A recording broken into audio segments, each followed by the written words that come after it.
Hello, I'm here to talk about Chapter 7 in our Health and Nutrition book and over energy balance and weight control.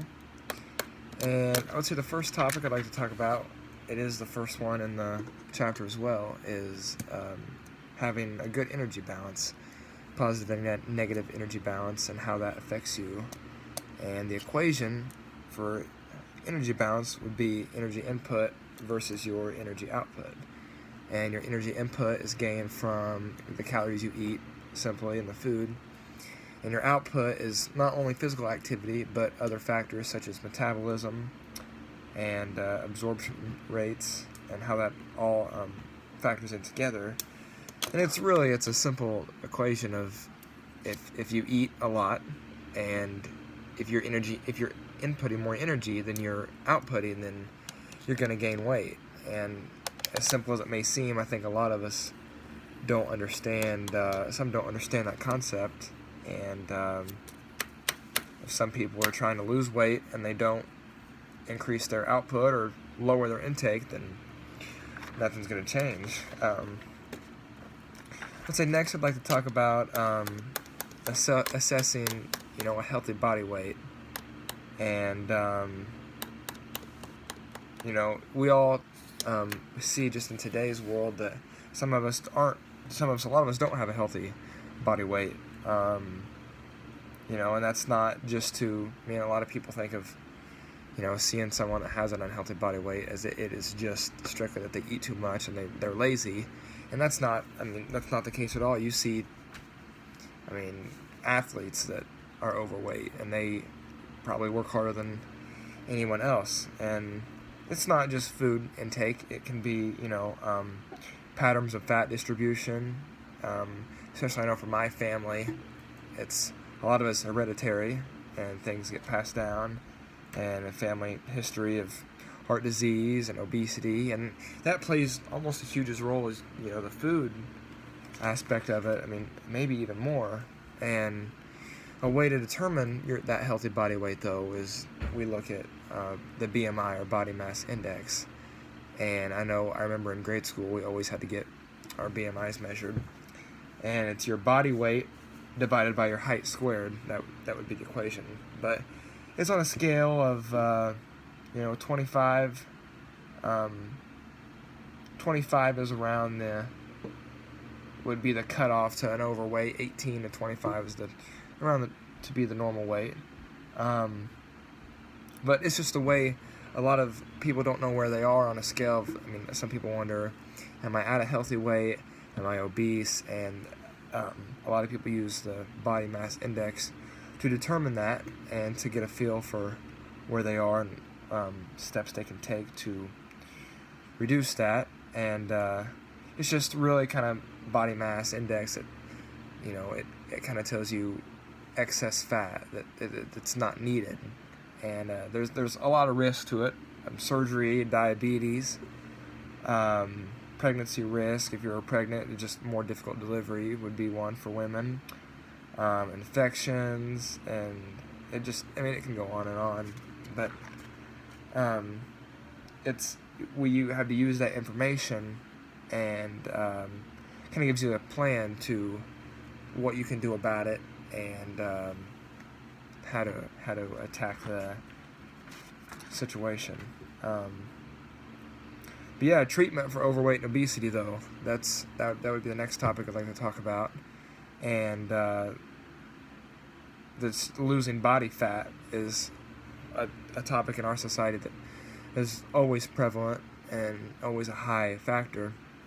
And earlier in the week, as an assignment, we had to look up a fad diet, and those are extremely bad for you. And it's often, we think of losing body fat as something that can be done in a short amount of time, and it's a process. It really is, as to every day you're making changes for yourself, and it's not temporary. It is, and as much as we want it to be, it's not. And we have to develop a plan for weight loss, and things you could look for in a weight loss plan, a good one at least, would be flexibility, your rate of loss, behavior modification.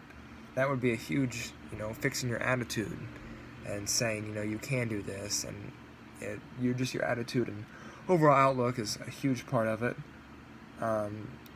Another thing is you want to meet all your nutritional needs, and you can do that without. A lot of people think going on a diet and trying to lose weight, you can't get everything you need, but it's not. You should be able to eat right and eat the things you want and still be able to lose weight. It's all about having a good balance with. You have to control your calorie intake, performing regular physical activity, and controlling your behaviors. If eating chips is a problem for you, then figuring out a plan to limit that is something that would be a good goal. And controlling your hunger and calorie intake is essential for weight management. Those are two things that, especially calorie intake, is something that we overlook a lot, and we can work on that by looking at labels, I think. And the book uses a good example of a tub of yogurt and a tub of ice cream. And I mean, yogurt and ice cream aren't the same thing, but it's the ice cream had 270 calories in it, and the yogurt only had 100. And maybe you like ice cream a little more, but it's finding weight management is about finding things that you can eat in place of things that you like, and to help that. And that situation, yogurt would be a better option than ice cream just because of the calories alone.